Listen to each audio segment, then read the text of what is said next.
This is Alexander Baker of Reverie Astrology.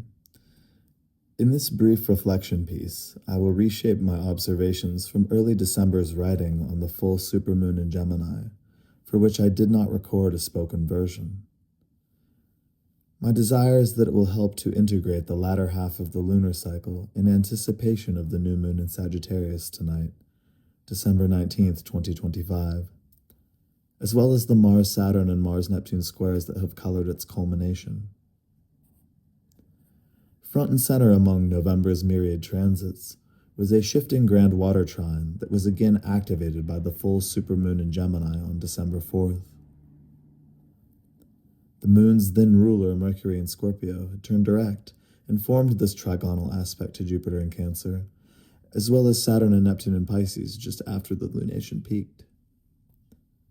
The biggest difference is that Mercury, who kept varying company until Venus' ingress into Sagittarius on November 30th, moved alone across the last decan of the Scorpion's penetrating and transformative temple. The full supermoon in Gemini arrived as a multiple-choice counterpoint to the singular energy Sagittarius season often brings, a fork in the great road still slightly obscured by fogs of unknowing. Especially with Mercury's rule from the fixed water sign, which bears also the phoenix archetype, it served as a shedding of skin we know is taking place, with our next form yet to be unveiled and our direction at a crossroad of faith and contemplative doubt. Jupiter's rulership of Sagittarius brings the cohesion of one leap, the moment we are compelled toward and leaning into, and Mercury's rulership of Gemini poses the puzzle of multiplicity, of many paths back to the garden.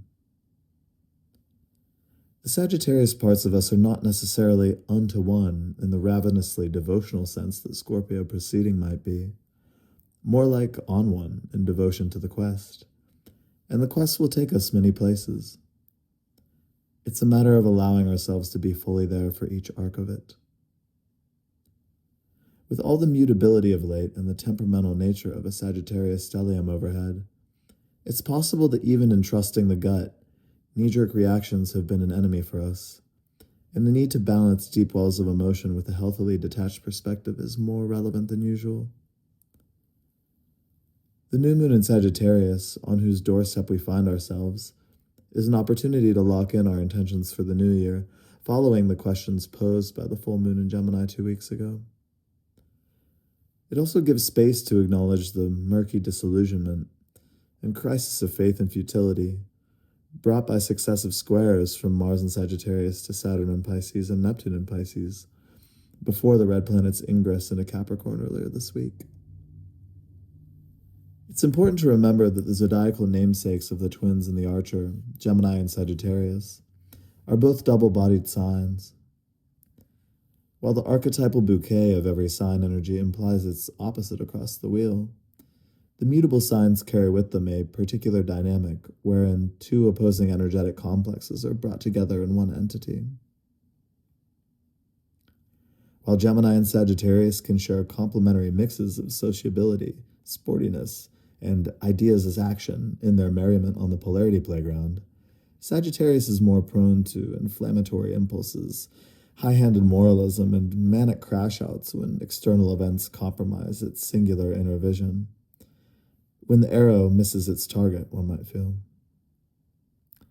The Gemini parts of us, essentially the divine heckler archetype embodied, view these contradictions of will and way as inherent, and in their poking and prodding, Gemini might be seen as corruptible, or at least less serious for welcoming the breakdown. But perhaps their airy perspective helps safeguard them from as much spiritual crisis when paths diverge from that grandiose design. Such is the difference between Jupiter's 11.8-year orbit with a year in each sign, and Mercury's 88-day flitting about between Sun and Venus, messages sent to Earth in rapidly recontextualizing fashion. Just as Jupiter's temple of Sagittarius and Mercury's of Gemini evoke the one and the many, the arrow of inner vision and the multiplicity of avenues it might take, these living gods ride a seesaw of doubt and faith.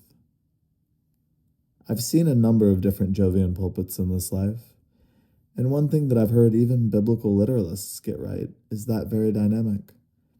Faith is not had in spite of doubt, but rather cannot exist or be reached towards without the blade of mind sent to question and clarify the object of its aspirations. As always, swim well, stargazers. This is Alexander Baker of Every Astrology.